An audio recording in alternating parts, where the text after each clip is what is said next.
La reforma educativa que se está instrumentando este año estuvo marcada por la discusión y tensiones, pero estos cambios no llegaron a abarcar todo el sistema.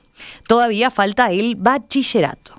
Y hacia esa etapa siguiente está enfilando ahora la Administración Nacional de Educación Pública, la ANEP.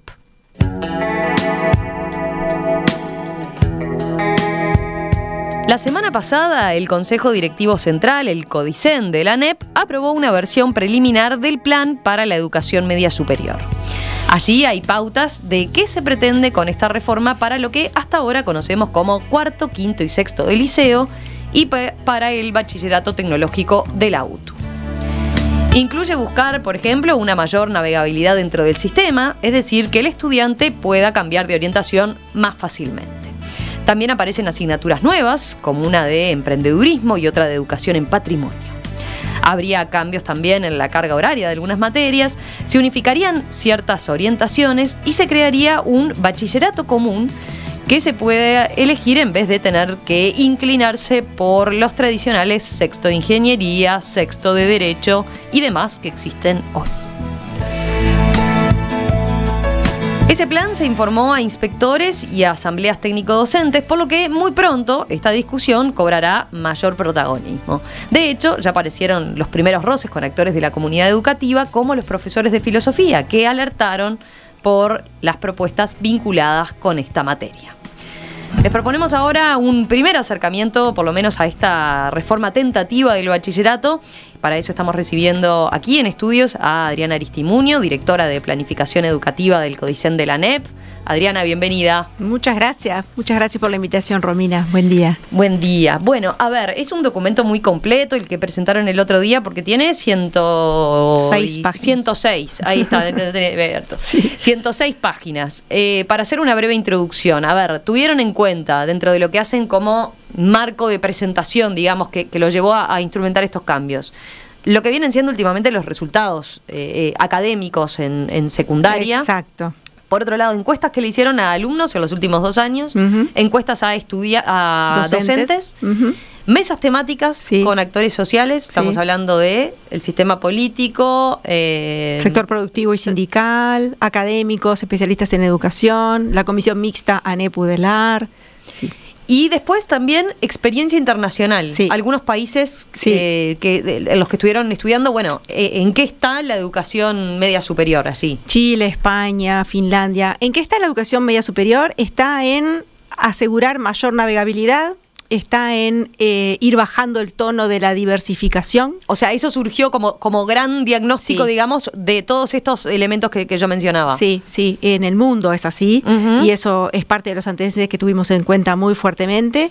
Está también en acompañar trayectorias, en asegurar trayectorias, que es algo en lo que nosotros también estamos, por lo que tú decías, parte de nuestros problemas, nuestros resultados de altos índices de extraedad, abandono, y los resultados de aprendizaje en algunas pruebas internacionales y nacionales que también nos preocupan mucho.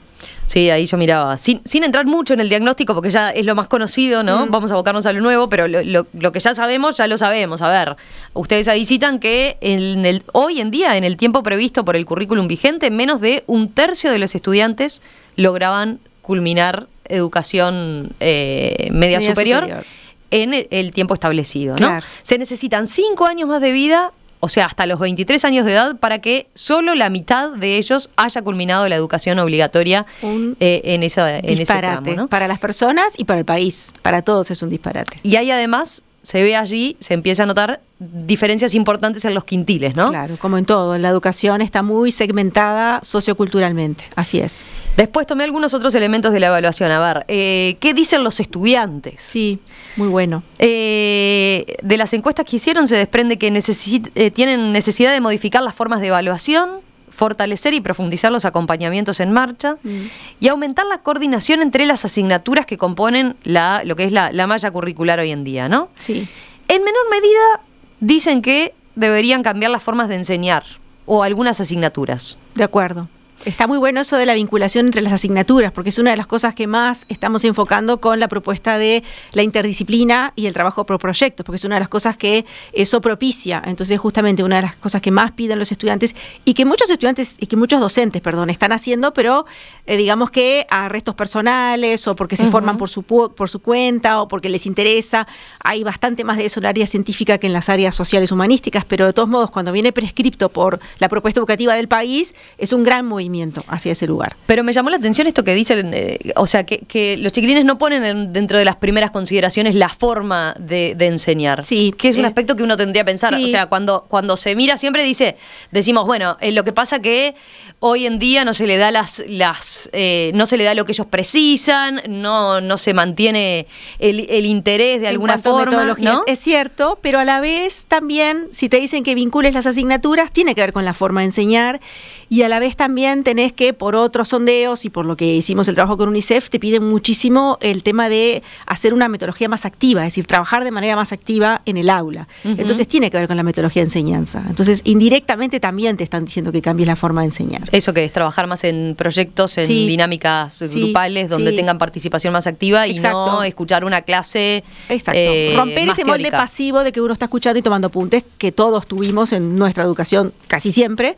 Entonces, tratar de que eso quede librado a algunos momentos, no es que eso esté reverentemente mal, depende de lo que tú querés lograr, del tema que querés tratar, pero predominantemente metodologías activas, gamificación, enseñanza por proyectos, todo lo que es lo lúdico. Gamificación. A ver, expliquemos. Con introducir lo lúdico en la enseñanza, que toda la educación no formal lo tiene de manera muy fuerte y que la enseñanza formal lo tiene como una cosa por fuera. Y en realidad ahora se está introduciendo, hay técnicos y licenciados en recreación muy buenos en nuestro país que están permeando la didáctica y le hace mucho bien a la didáctica, digamos, entre comillas, tradicional. Entonces ya deja de ser tradicional y entonces introduces tú, por ejemplo, un concurso, un debate, cosas así en la clase, que son mucho más, entre comillas, dinámicas que estar sentado tomando apuntes, claramente. Bien, pero valía la pena la aclaración porque algún padre debe haber saltado diciendo como, pasa jugando en casa y ahora se imagina un jueguito de computadora. Gamificación no tiene que ver necesariamente con eso en materia educativa. No. Pero puede ser que introduzcamos también la cuestión virtual, digital, de juegos en el aula con provecho de formación muy bueno. Hay que hacerlo muy bien también. Ahí está. Así que bueno, con ese diagnóstico entonces llegaron a este documento que es, ¿por qué se dice preliminar? ¿Cuánto le falta todavía para seguir? Le falta la discusión con las ATD, le falta la consideración por parte de los equipos técnicos, los equipos de los centros, los inspectores, los directores. Como hicimos con la educación básica integrada, se abre un espacio de tiempo en el cual se dice, bueno, vengan las sugerencias. El documento está colgado en la página web de la ANEP, donde tú lo debes haber visto, y entonces se dice, bueno, de acá a tal fecha, para las ATD es el 28 de septiembre, creo, se les pide que se expidan sobre las características del plan y qué sugerencias quieren hacer. Entonces ahí se recogen esas sugerencias y se hace una nueva propuesta. La propuesta la hacen los subsistemas, ALCO dicen. Secundaria y UTU hacen una nueva propuesta, obviamente a partir de este documento que tanto trabajo se empleó, y entonces el CODICEN aprueba el documento definitivo de plan. Eso está previsto para más o menos octubre. Bien, y acá estamos hablando de cambios que se instrumentarían, decíamos, en lo que conocemos en el liceo como cuarto, quinto y sexto, y enseñanza técnica de la UTU. Sí. Pero el primer cambio que vamos a ver es el año que viene, ¿no? La idea es empezar por lo que hoy es cuarto del liceo, y después, si bien ahora se va a establecer como la estructura de todo, quinto y sexto sería más adelante, 2025 y 2026. No la idea es 2025 los dos juntos. Dejar todo pronto, o sea, los programas de todos los años ya, y se comenzarían a implementar en 2025. Bien. Un último aspecto. ¿Quiénes trabajaron detrás de esta propuesta preliminar, que es la que se pone a discusión de los docentes ahora? Trabajaron equipos técnicos de los subsistemas implicados, de UTU, de secundaria, los planeamientos de ambos subsistemas y planeamiento de CODICEN.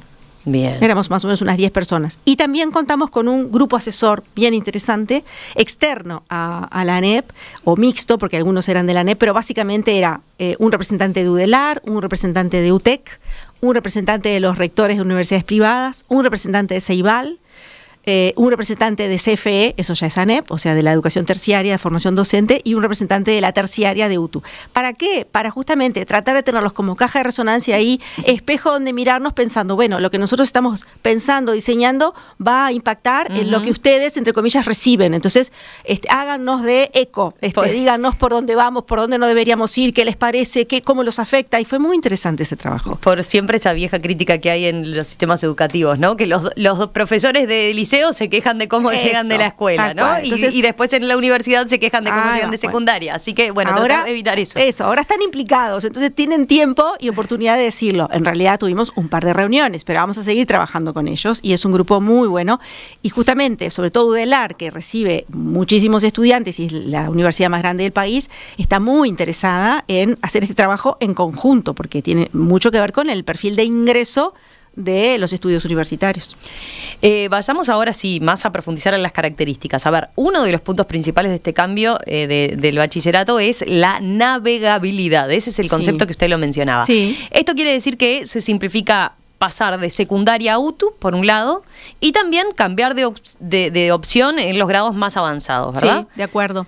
En primer lugar, cambiar de secundaria UTU en primer año de bachillerato. Ahora vamos a llamarle a todo primero, porque es la educación básica integrada, llega hasta noveno, entonces para marcar una diferencia, bueno, esto es otra cosa, esta es la media superior, entonces le vamos a llamar primero, segundo y tercero. En primero, tú puedes cursar primer año. Hago un paréntesis, hoy cuarto. Hoy cuarto, está bien. Hoy para seguir todavía. No, hoy cuarto en secundaria. Primero en UTU. Primero en UTU, ahí tenemos un problema, entonces tratamos de unificar todos, le vamos a llamar primero. Entonces, el que hoy es cuarto en liceo y primero en UTU, tú lo puedes cursar el año que viene en cualquiera de los dos subsistemas y al año siguiente podés ir al otro subsistema a hacer segundo año, que eso hoy día es imposible. Eso es un enorme avance en navegabilidad. Sobre todo si tú te trasladas hacia la UTU, o sea, el subsistema de destino, que es técnico y está sometido también a certificaciones internacionales, entonces vas a tener que tener una nivelación. Posiblemente venir de UTU a secundaria sea menos costoso en términos de nivelación, pero está garantizado porque hicimos un diseño de primer año, cuarto, hoy, que tiene un componente común que es idéntico, en lengua, matemática e inglés, un componente equivalente, donde las asignaturas no son exactamente las mismas, pero las competencias sí, entonces hay una equivalencia y te la damos, digamos, por revalidada, entre comillas, y un pequeño componente específico. Entonces, como la especificidad es tan baja, tú puedes cambiar de subsistema al año siguiente. Es un gran progreso. Y luego la navegabilidad está garantizada de mucha mejor manera adentro de cada subsistema. UTU tenía también una cosa muy compartimentada, muy diversificada, con pequeñas cosas, todas chiquitas, chicas en cuanto a la carga matrícula de estudiantes, ¿no? Entonces ahora han racionalizado y el primer año de bachillerato, en vez de tener 20 opciones, va a tener 12. Igual son un montón en términos de comparación internacional, pero son menos. Y en secundaria tú vas a tener la opción de, por ejemplo, si tú pasás al segundo año de bachillerato a una opción donde tú elegís un trayecto que hace énfasis en las ciencias, en el tercer año, al final, donde hay mayor especificidad, puedes cambiarte, por ejemplo, a las ciencias sociales y las humanidades o al arte. No tenés que volver atrás y recursar todo para terminar con la opción final. Eso hoy no se podía hacer porque hay comentarios de docentes que dicen, bueno, algo de la navegabilidad ya se podía hacer. Algo, pero no no, digamos, cuando uno le erraba las viejas orientaciones, ¿no? Desaparecen las orientaciones. Ya no hay más diversificación. Ahí está. Son trayectos. Son trayectos. Ese es un nuevo concepto que tenemos que entender. Pero lo que voy es que ya no es me metí acá y sigo y tengo que seguir ahí, quedé como condenado si no me gustó. Exacto. Sino que se puede meter marcha atrás, pero no necesariamente me implica recursar de vuelta ese año. Lo que estamos evitando justamente es la marcha atrás de recursar. La marcha sería siempre hacia adelante, obviamente con una intensificación de la nivelación, porque obviamente no va a dar lo mismo terminar una opción o un trayecto, si tú hiciste otra antes, tenés que esforzarte para completar el trayecto final que elegiste. ¿Y cómo se hace eso?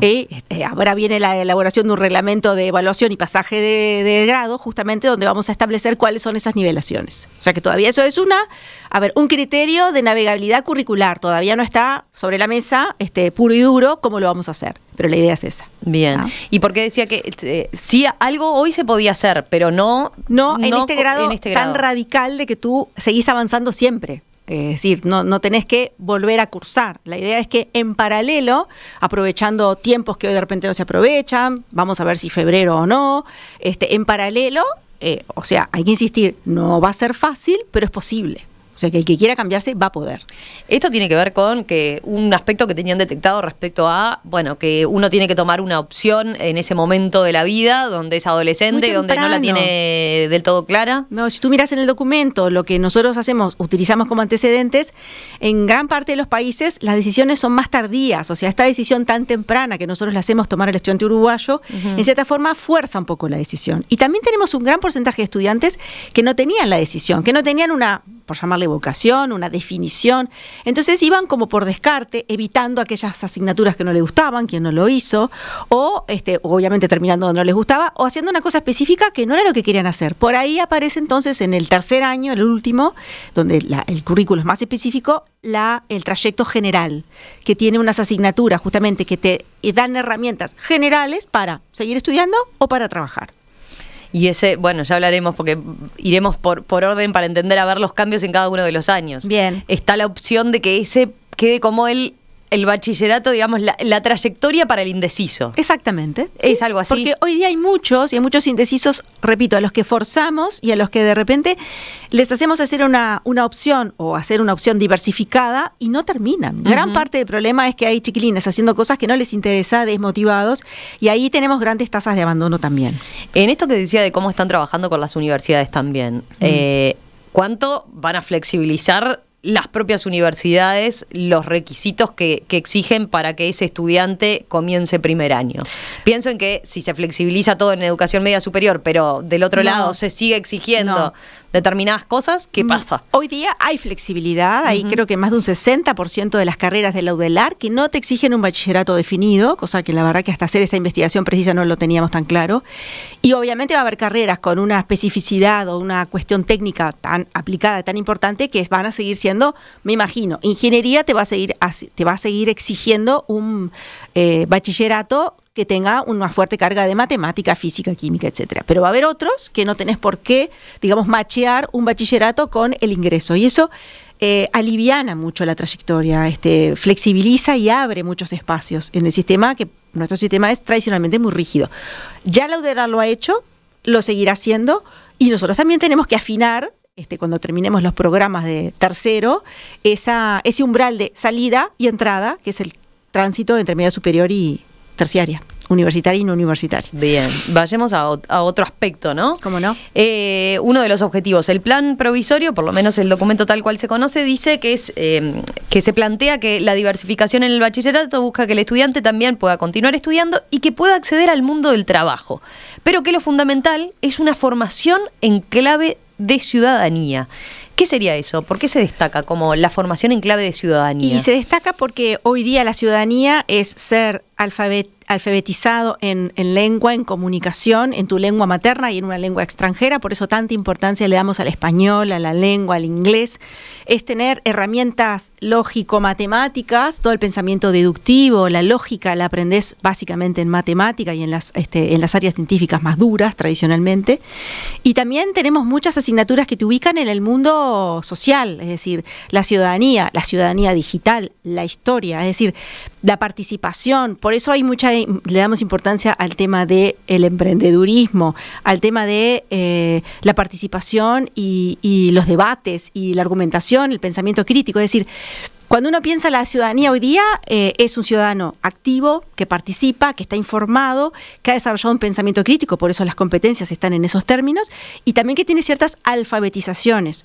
Cuando nosotros hicimos las mesas de diálogo, nos sorprendía muchas veces que muchas personas que vienen del mundo productivo nos decían: no los formen demasiado en nada, fórmenlos en cosas generales que nosotros luego en el mundo del trabajo los vamos moldeando, porque lo nuestro va girando y cambiando tan rápido que lo que ustedes les den posiblemente ya esté perimido, lo cual realmente impone, ¿no? Es muy fuerte. O sea, hoy en día la educación media superior tiene que formar con esa flexibilidad de preparar más en las básicas fuertes para que uno tenga capacidad de adaptarse más también a los cambios permanentes. Y en esas competencias, por algo las competencias, que no son un eslogan, son una realidad formativa. Tú tenés que formar a la gente para que sea capaz de cambiar, para que tenga flexibilidad mental, para que sea capaz de elegir, para que discrimine la información falsa de la verdadera, que es algo muy importante en la ciudadanía hoy día por la enorme luz de información que tenemos todo el tiempo.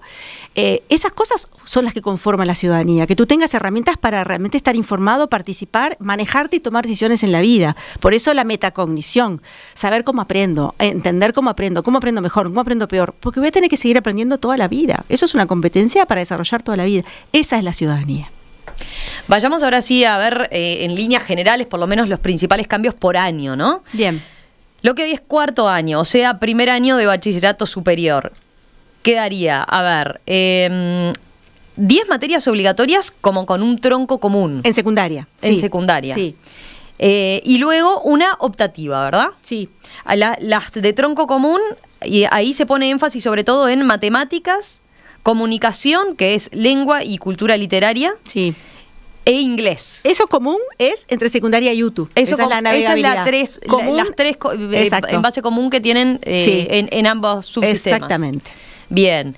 Y allí, dentro de las optativas de secundaria, se puede elegir entre salud y recreación, educación en patrimonio, territorio o ambiente y sociedad, que viene a ser como lo que hasta ahora es geografía. Tiene que ver con geografía, sí. Bien. Después, argumentación y debate es otra de las opcionales. Emprendedurismo y astronomía, que hasta ahora era obligatoria, deja de ser obligatoria y pasa a ser una de las opcionales. Exacto, sí. Así que los chiquilines van a tener que elegir entre una sola opcional de todas estas que yo nombré. Me gustaría elegir 3, pero bueno.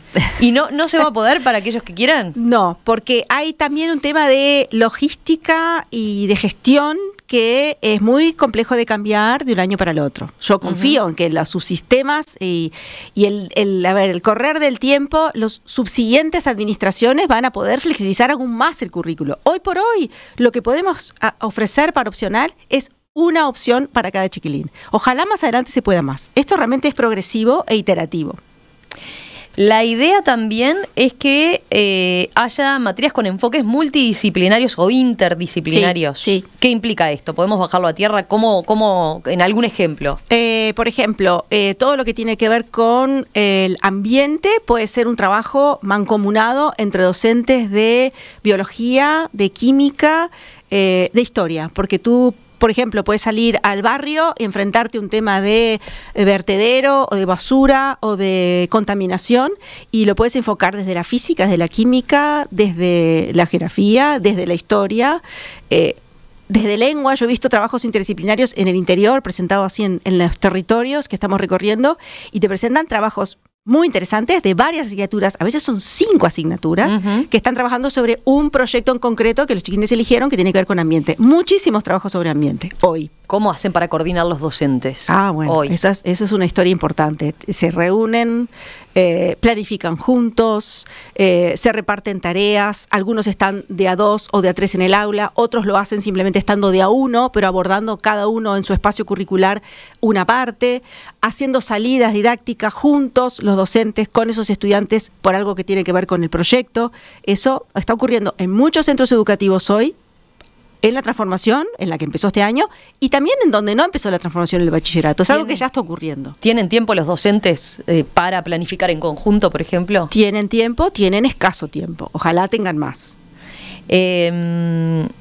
Vamos a uno de los puntos que capaz que llamó la atención. Yo, dentro de las optativas que mencionamos, aparece como una novedad emprendedurismo. Sí. ¿Qué es exactamente como asignatura? Es la capacidad de los estudiantes para entusiasmarse con una idea y poder llevarla a cabo. No es necesariamente crear una empresa, es tener iniciativa. Muchas veces los problemas de los estudiantes radican en que no cuentan con orientaciones para realizar sus proyectos, inclusive proyectos de vida. Repito, no es necesariamente armar una empresa. Ellos piden mucho. Nosotros tuvimos una actividad muy interesante con UNICEF este año, donde nos encontramos con 80, 90 estudiantes y desertores y estudiantes que habían abandonado el sistema, donde les decíamos qué es lo que ustedes esperarían de un nuevo bachillerato.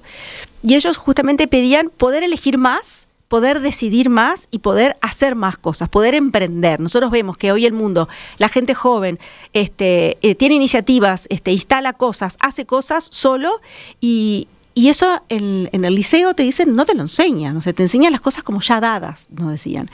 Entonces, esa capacidad de emprender, de tener iniciativa y de tener un método, una disciplina, una forma de trabajo para ser capaz de plasmar tus ideas, se aprende también. Y se enseña, obviamente. Entonces, ese emprendedurismo, repito, es tener iniciativas y poder plasmarlas, también emprender organizaciones, empresas y demás, pero es sobre todo aterrizar las ideas al mundo práctico y verlas hechas realidad. Hoy en día no había ninguna materia que se aproximara, ninguna asignatura que se aproximara a algo así. No, puede haber prácticas por parte de profesores que sí te estimulen a tener iniciativa y a llevar a la práctica tus ideas, pero no un espacio curricular específico donde se enseñe así. ¿Y quiénes van a dar emprendedurismo? Bueno, emprendedurismo, hay una parte del documento donde te dice las asignaturas nuevas, qué docentes van a estar llamados a desarrollarla. Para el caso de emprendedurismo en concreto son los docentes de administración, de contabilidad o de economía.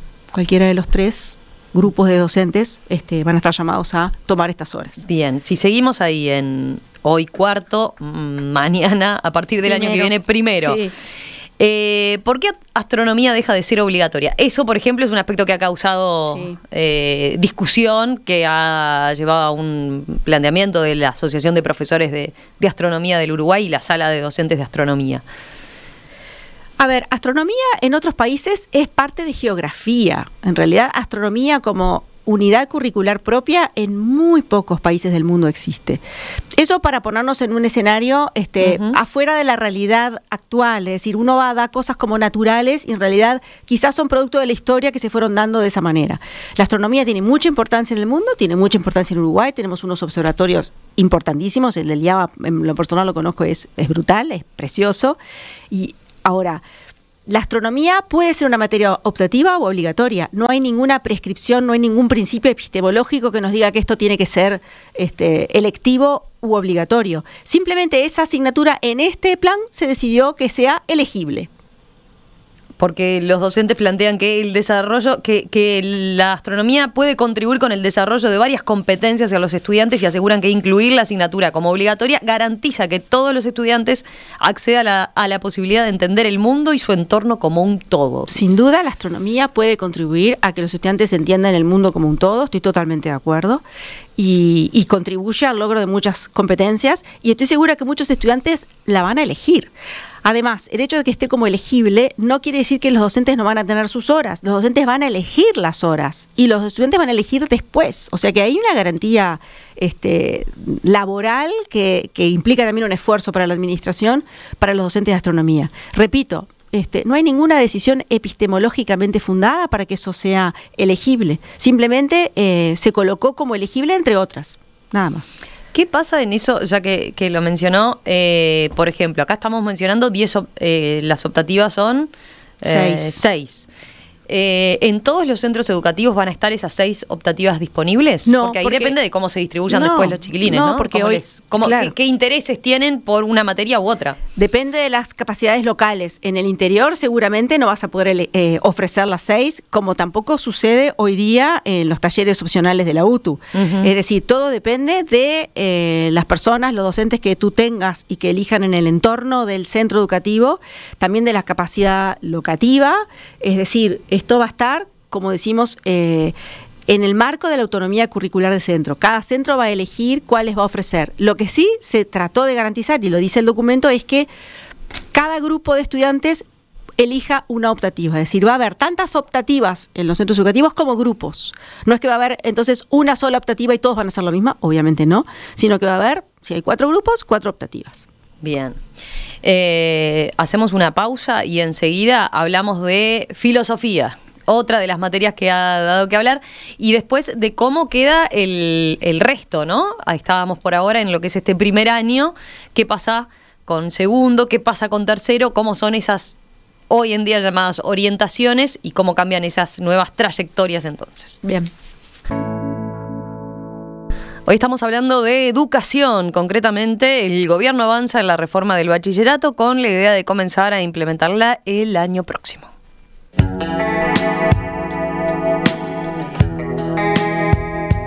La semana pasada, el Consejo Directivo Central, el CODICEN de la ANEP, aprobó esta versión preliminar del Plan para la Educación Media Superior y de eso estamos conversando con la doctora Adriana Aristimuño, directora de Planificación Educativa del CODICEN.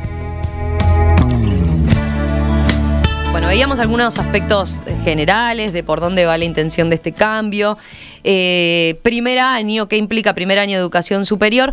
Vayamos ahora a lo que hoy son quinto y sexto, que van a ser después segundo y tercero en el caso de liceo, ¿verdad? Y siguen siendo segundo y tercero en el caso de la UTU. A ver, ¿cuáles son los principales cambios?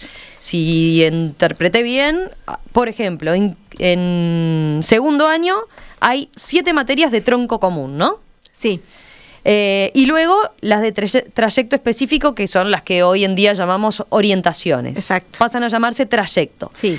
Que esto es... Son 3 en segundo. Exacto. 3. Se unifican quinto científico y quinto biológico. Sí, se llama Ciencias y Tecnología. Ahí está. Y después está Ciencias Sociales y Humanístico y Creativo y Artístico. Sí. Creativo Artístico. Bien. ¿Por qué la unificación de científico y biológico? Queríamos hacer trayectos más unificados, justamente no diversificar tan tempranamente para que el estudiante no tenga que elegir con 16 años, 17 máximo, para que esté en el mundo de las ciencias en general, porque de repente tiene duda todavía si es el área biológica o es el área más de la ciencia dura. Entonces, otra vez, como decíamos en el bloque anterior, el mundo va y el diseño curricular va hacia decisiones más tardías en la edad del estudiante y hacia cuestiones más generales para una formación más general primero. Para que se hagan una idea, para ejemplificar materias específicas, a ver, física y robótica, por ejemplo, es una materia obligatoria para los que hagan el trayecto de ciencias y tecnología. Sí. Mientras que historia lo es para los que hagan ciencias sociales y humanidades, ¿no? Y música y teatro es obligatoria para los que hagan creativo artístico. Ahí está. Pero además hay optativas allí en segundo, ¿no? Sí. Las optativas son educación física, educación financiera, patrimonio cultural o territorio, ambiente y sociedad. ¿Podemos explicar sobre todo estas más novedosas? Bueno, esas más novedosas, que todavía no tenemos los programas, así que son ideas o apuestas, tienen que ver con, dar al estudiante un abanico amplio de cosas diferentes. Educación física y deporte obviamente tiene que ver con el movimiento, con la salud, con el estar y el cuerpo. Educación financiera tiene que ver con algo que los estudiantes piden muchísimo. Yo no sabía que hay 1 millón de uruguayos endeudados y eso tiene que ver con falta de educación. Y la educación financiera lo que hace es enseñarte a ahorrar, ordenar tus gastos, etcétera, etcétera. Creemos que eso se puede dar, así como la educación vial, en la educación formal obligatoria. El patrimonio cultural es algo que está cada vez más presente en las sociedades y nosotros estamos, por suerte, en un movimiento cultural de revalorización del patrimonio, el Día del Patrimonio, el fin de semana del patrimonio, etcétera, etcétera. Y Territorio, Ambiente y Sociedad tiene la misión de acercar los temas ambientales a los territorios donde están ubicados los centros educativos y también con una mirada social. Entonces, las 4, que son, la verdad, 4 asignaturas preciosas, le dan al estudiante la posibilidad de elegir cuál de esas 4 va a ser según su curiosidad, interés, inquietud en ese momento, lo que sea. Vayamos a lo que hoy es sexto, tercer año, el último. La diversificación ahí es un poco mayor, ¿no? Sí, claro. Hay 4 materias de tronco común. Sí. Y las opciones ahí son menos de las orientaciones son menos de las que hay hoy. A ver, las trayectorias son ciencia y tecnología, ciencias de la vida, ciencias sociales y humanidades, creativo artístico, y aparece también esta opción general de bachillerato general, ¿no? ¿Por qué esa reducción de la trayectoria de salida, digamos? Otra vez, porque tomando los antecedentes que recibimos para la elaboración del plan, los internacionales, ese diseño curricular cada vez más general y menos específico, y también lo que los actores sociales nos dicen en Uruguay, que formen cada vez a los chiquilines menos específicamente y más generalmente, bueno, no se trata de eliminar, sino simplemente de agrupar. Entonces quedaron 4 agrupaciones más específicas, las que tú recién dijiste, y una general que es la novedad. ¿Sí? ¿Qué eso? ¿Qué características va a tener este bachillerato general? Este bachillerato general... Decíamos hoy al comienzo, sí, es como para el que todavía no tiene definido en esa altura del partido, bueno, qué vocación tiene, para dónde le gustaría continuar. Es toda una formación general. Sí, hay muchos estudiantes que no tienen esa definición en esa edad y tienen muchas dudas. De hecho, no lo dijimos, pero también está en el plan, hay un espacio de orientación y acompañamiento muy importante que va a ocurrir en todos los centros de secundaria y de UTU. En secundaria va a ocurrir durante todo el año, van a tener talleres vocacionales, de orientación, de educación sexual, y esos talleres van a estar orientados a decirle al estudiante las opciones que tiene. Entonces, ahí hay muchos perdidos, porque hay gente que no tiene definida su vocación o su interés, y muchos elegían, como decíamos antes, por descarte u obligados. Este bachillerato general lo que intenta es darle las herramientas para que puedan igual egresar sin una definición forzada. Entonces, esas opciones curriculares son, o esas asignaturas son, administración y emprendedurismo, o sea, nociones generales de organización del trabajo y de capacidad de iniciativa, historia y cultura, para seguirlo ubicando en el mundo, en la sociedad, en esa ciudadanía de la que hablábamos antes, comunicación, que tiene que ver con la lengua, ¿no? Es saber escribir y leer bien, comunicarse bien también oralmente, que es una carencia que tienen nuestros estudiantes hoy, y ciencias de la computación, ¿quién va a negar que eso es importante hoy día? Entonces, ahí hay 4 herramientas que tienen que ver con la organización del trabajo, la ubicación en la sociedad, la comunicación y el mundo de la computación, que queremos que le dan a los estudiantes herramientas para salir al mundo, ya sea laboral o ya sea de seguir estudiando. Habiendo explicado este bachillerato, ahora, conceptos más generales, ¿llevan o qué garantiza que todos estos cambios vayan por el lado de un mejor aprendizaje de los estudiantes, ¿no?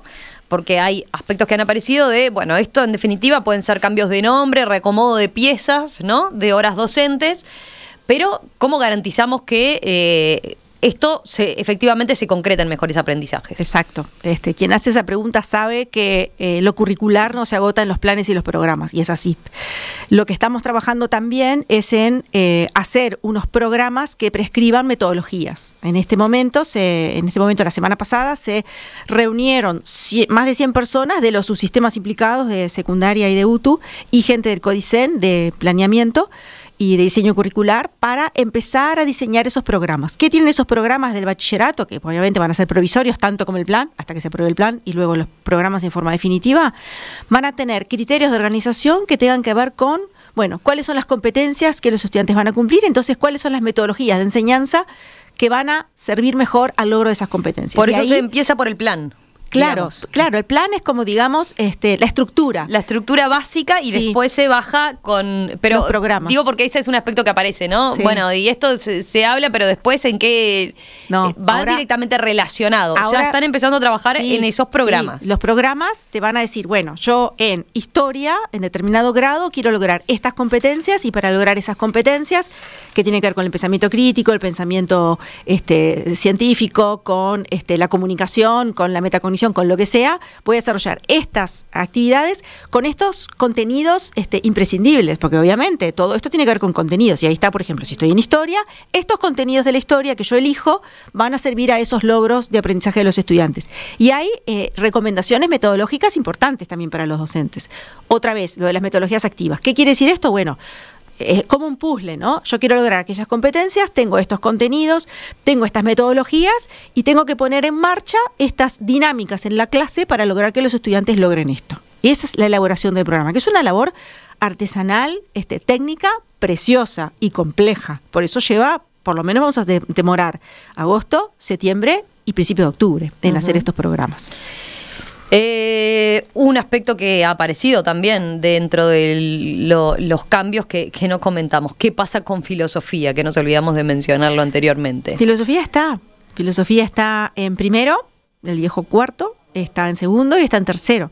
En primero está como filosofía, en segundo también, en tercero está como epistemología y además filosofía, una de las ramas de la filosofía, está como opcional en primero como argumentación y debate. La vieja dialéctica que se enseñaba en las universidades medievales. O sea, ahí estamos hablando que de un cambio de nombre básicamente, o con se elige en el caso de tercero una de las áreas de la filosofía, pero no todo el programa de filosofía. Claro, pero esa área de la filosofía que se elige para el último, epistemología, que es teoría del conocimiento, que es muy importante, porque en teoría del conocimiento a ti te enseñan los criterios básicos sobre lo que es verdad, sobre la objetividad de la subjetividad, sobre la metodología de la investigación, sobre lo que es una hipótesis, cómo se corrobora o se falsea una hipótesis, todo lo que se ha estudiado en el mundo de la historia de las ciencias, cómo se agrupan las ciencias, cómo se ha modificado la ciencia, todas las ciencias nuevas que surgen, la interdisciplina, es decir, la epistemología te da una preparación muy importante para el mundo de hoy y también para el trabajo en proyectos y para el trabajo interdisciplinario, o sea que apostamos a que esa filosofía vestida de epistemología va a ser muy importante en el último año. ¿Hay igual algún cambio de horario? ¿Alguna hora menos? A ver, las horas en secundaria son las mismas. En primero, que se decía que se bajaba, en realidad, en el papel, el plan 2006 tiene 36, pero son 34, porque hay un espacio extracurricular que nos está haciendo efectivo, así que 34. Y después, UTU tiene una mucha mayor carga horaria que secundaria. Siempre la mantiene. Después, ¿qué pasa con los docentes en esta materia? A ver, ¿qué implica este nuevo plan una vez que entre a funcionar? ¿Qué se les garantiza a los docentes en cuanto a, bueno, por un lado, capaz que la materia que daban hasta ahora ya no la dan más, no corre más como tal, o tienen que... Corren todas. Corren todas, pero por ejemplo, yo soy profesor de física y me encuentro que la asignatura se llama física y robótica, entonces voy a recibir una formación en robótica, que es estar en el mundo de hoy, y también es darle a los estudiantes herramientas que necesitan y quieren. Hay un gran desarrollo de robótica en la educación básica integrada, en primaria y en los primeros 3 años de la media. Entonces, ¿cómo no vamos a poner robótica en la educación media superior? Entonces, los docentes de física van a recibir formación en robótica. Y así otras, es que aparece, digamos, un matiz o un complemento o una actualización. Estamos trabajando fuertemente en esas formaciones para los docentes, para que empiecen el año que viene con esa formación ya hecha. ¿Y se les garantiza a los docentes de alguna manera un nivel de horas similar a lo que venían teniendo hasta ahora? Y sí, porque si tú miras el plan de estudios, si tú comparas, por ejemplo, primer año, que es lo que ya está, digamos, definido para el año que viene, en secundaria, las horas son las mismas, excepto en esa hora de filosofía, que puede ser que se tome como optativa. Matemática tiene 4 horas, igual que en el plan anterior. Comunicación tiene 4 horas, inglés 4, biología 2, física 3, que ahora es física y robótica, química tiene 3, igual que en el plan anterior, filosofía tiene 3 y antes eran 4, historia tiene 4, comunicación visual tiene 3, prácticas corporales y arte 2, que antes era solo arte, salud y recreación, que antes era educación física y recreación, tiene 2, astronomía tiene 2 y todas las optativas tienen 2. O sea que las cargas horarias para los docentes prácticamente las mismas. Sí. Ahí está. Lo que puede cambiar es que hoy den una clase como obligatoria y después pase a ser optativa y por ahí tengan menos alumnos, pero... Solo para los de astronomía y solo una hora de filosofía. Creo que para todos los cambios que hicimos, el tema docente se ha tocado mínimamente. ¿Cómo esperan el debate ahora, a partir de que este documento ya se hizo público, que se empieza a discutir en las ATD? ¿Qué expectativas tienen? Que sea un debate técnico, interesante, que aporte, rico, que el plan que planteamos, que todavía es provisorio, termine siendo un mejor plan, así que con mucha expectativa positiva. Lo último, ¿qué pasa con los tiempos? A ver, entra el año que viene, último año de este gobierno, entra a regir solo para primer año de educación media básica, básica superior. ¿Qué pasa? ¿Qué pasa el día de mañana con los cambios que pueden darse a nivel del gobierno, por ejemplo? El cronograma es así, Romina, antes de hablar de cambios de gobierno. Este año terminamos de armar este plan, todo el plan, toda la estructura con sus asignaturas, que ya queda pronto y sólido, aprobado, y los programas de primero, ex cuarto. El año que viene seguimos trabajando los programas para que en el año 2025 empiece a correr segundo y tercero. El año escolar empieza justo con el cambio de gobierno, puede ser que continúe la coalición o no, y las autoridades de la enseñanza siempre cambian como abril o mayo, o sea, el año escolar va a empezar con esto. Con esto. Sí, esto es 2024-2025, firme. Pero como autoridad de la educación, ¿qué expectativas tiene respecto a un cambio en el que se embarca el país de decir, bueno, esto no podemos dar marcha atrás y marcha adelante según... No, mi expectativa es que todas las personas que hoy no forman parte de la coalición, que técnicamente apoyan y apoyaron estas ideas, las sigan apoyando y conviertan a esto en una política de Estado y no de gobierno. ¿Van a buscar mayores niveles de consenso en ese sentido, sí, en esta nueva etapa que se abre? Es que los hay, consensos hay.